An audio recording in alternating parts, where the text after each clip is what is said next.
All right, 3 under 67. Scottie, if we can get some comments on your first round.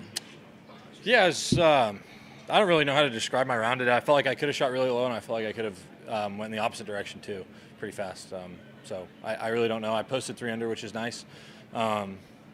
Anything in the red around Colonial is typically a pretty good score, and conditions are a bit different this year than they usually are. The greens actually seemed to be a touch firmer than they normally are. I mean, like that pin on 9 is usually one where it's almost hard to keep it back there just because they are so soft just with the spin, and I landed a ball pretty close to the pin and ended up going over the green. And so a few different challenges, but overall, a nice 3 under score today.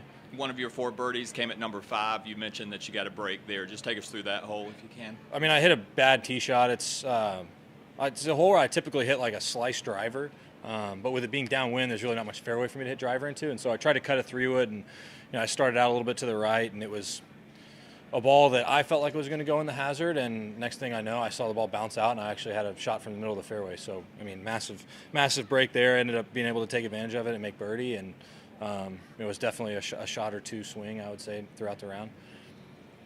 You had a nice putt that fell for birdie at number 8. Can you kind of walk us through that putt and what you saw going into that?